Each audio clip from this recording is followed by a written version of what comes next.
The rain drummed against the tall glass windows of the Reeves estate, the kind of relentless storm that turned roads into rivers and blurred city lights into a hazy glow. Inside the grand living room, warmed by the flickering fireplace, Isla Reeves stood with trembling hands, cradling the two tiny infants swaddled in soft, blue blankets. The scent of newborn skin filled the air, but the warmth she should have felt was absent. Instead, a chill ran down her spine as she met her husband's eyes. Alexander Reeves loomed before her, his tailored suit pristine, his expression unreadable, except for the unmistakable flicker of disdain in his gaze. His jaw was tight, his hands clenched into fists at his sides. For a long moment, he said nothing, simply staring at the baby she held, his breathing sharp and uneven. Isla swallowed hard, exhaustion settling into her bones. She had imagined this moment differently. "They're perfect," she whispered, her voice almost breaking. "Alex, they're..." His voice cut through hers like a blade. "You said it was one." She flinched. The words, cold and bitter, hung between them like an unspoken accusation.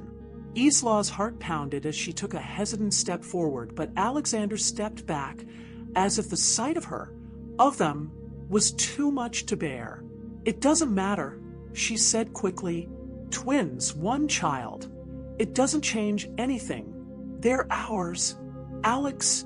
A hollow laugh escaped him, void of warmth, full of something far darker. "It changes everything." Isla, confusion twisted inside her. She had known Alexander could be ruthless. He built his empire on sharp decisions and an even sharper tongue, but she had never thought his cruelty would extend to his own flesh and blood, to their children. "I don't understand," she said, tightening her grip on the sleeping infants.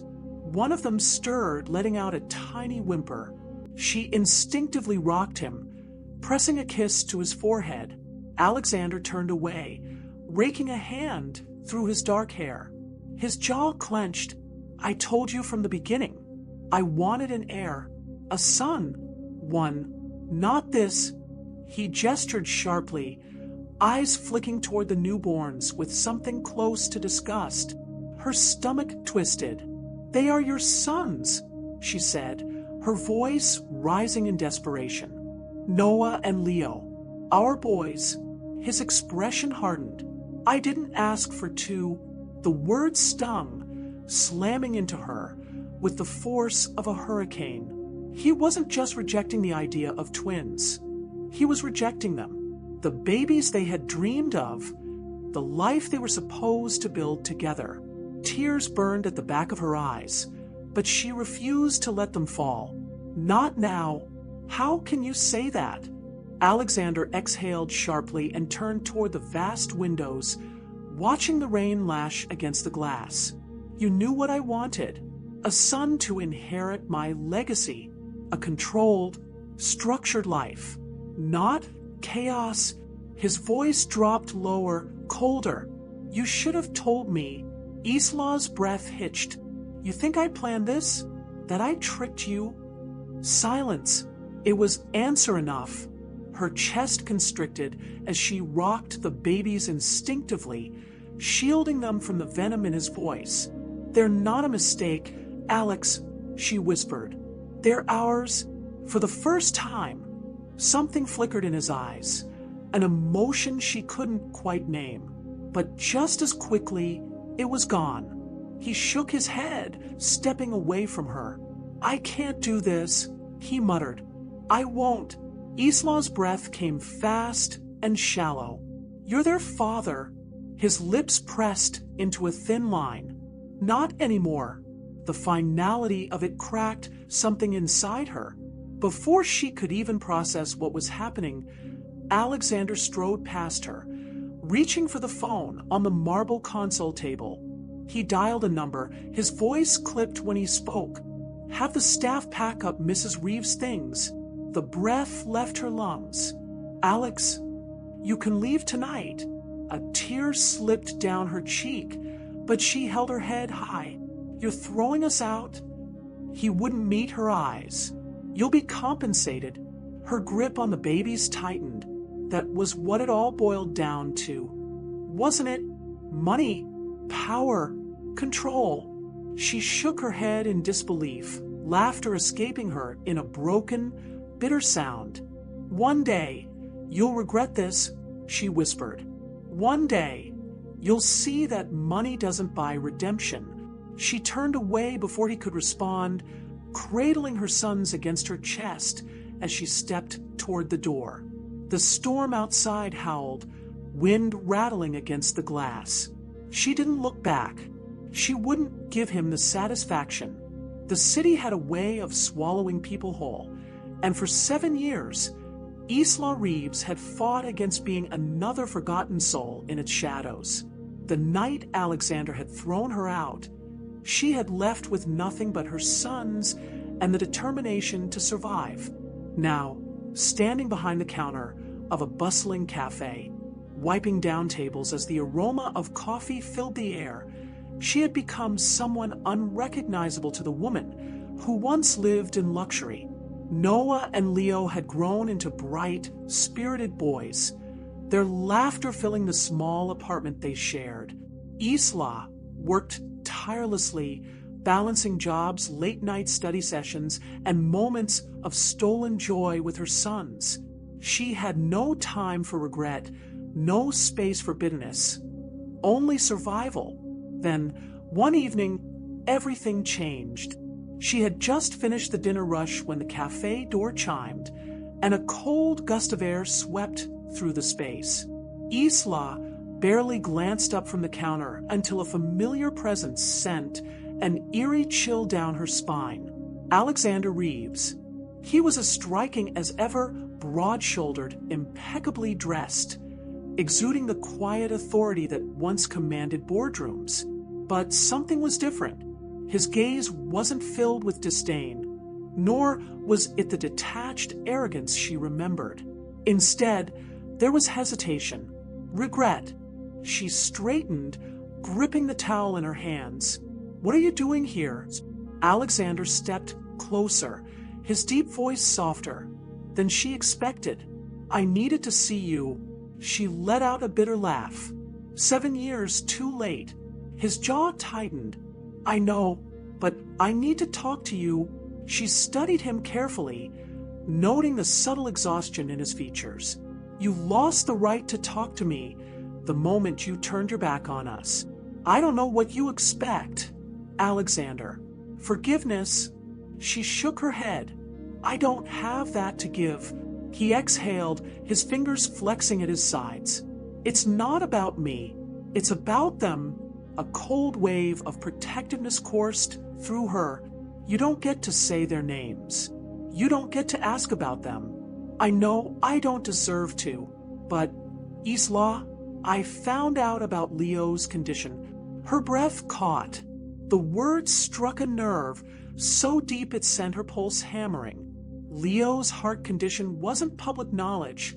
Only a few people knew. Her hands trembled as she whispered, "How? It doesn't matter. What matters is that I can help. I want to help." She shook her head, stepping back, as if his presence alone was an intrusion on the fragile life she had built. "Help? Now? After all these years?" Her voice cracked with disbelief. "You think you can throw money at this and make up for what you did?" "I know I can't fix the past," he admitted, his voice raw. "But I can try to be here now. If you let me." She swallowed hard, her heart warring with her mind. 7 years of struggle, 7 years of loneliness, and now the man who abandoned them wanted back in. She wasn't sure she had the strength to let him. Isla stood frozen for a long moment, the words Alexander had spoken hanging in the air like a threat, or maybe a lifeline. She had spent years building her life without him, without the riches, without the toxic control he once held over her. But now, looking at him, the same man who had shattered her world. There was a crack in her armor. Why now? Her voice was barely a whisper, but the words cut through the silence. Why after everything? Why after you made it clear that we didn't matter to you? Alexander's jaw clenched, his eyes filled with regret. He stepped closer, but not too close, as if giving her space to reject him. I can't undo what I did. Isla, I can't change the past, but I can be here now, for Leo. I owe him that much. Isla's heart ached as she thought of her son, bright-eyed and full of life despite the weight of his condition. Leo didn't deserve to carry that burden alone.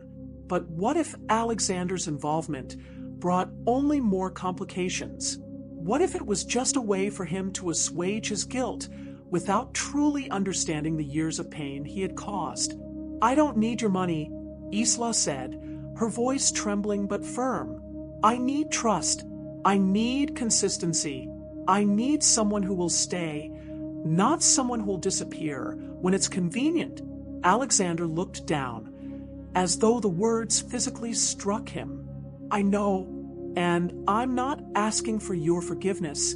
I'm asking for a chance to prove I can do better for you, for Leo, for Noah.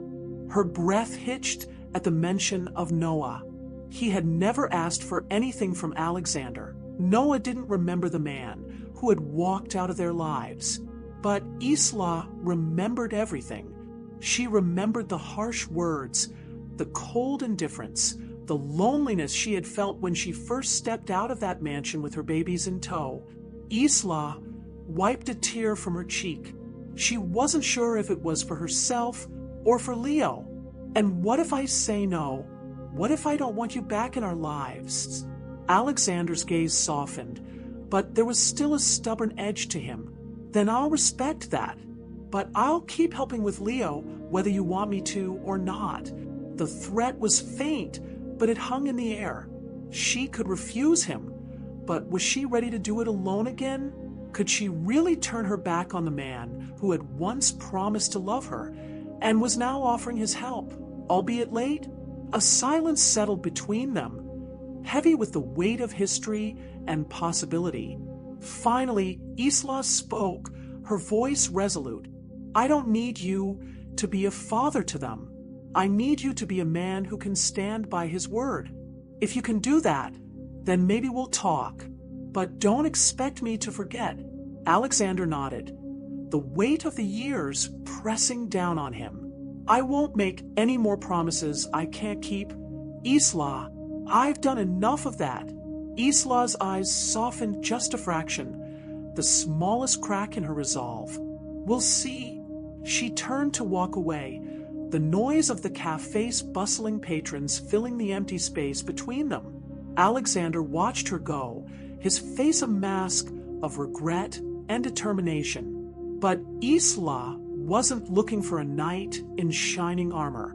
She was looking for a man who could hold his own in the real world, the world she'd built alone, with only her sons by her side. And for the first time in years, she didn't feel quite so alone anymore.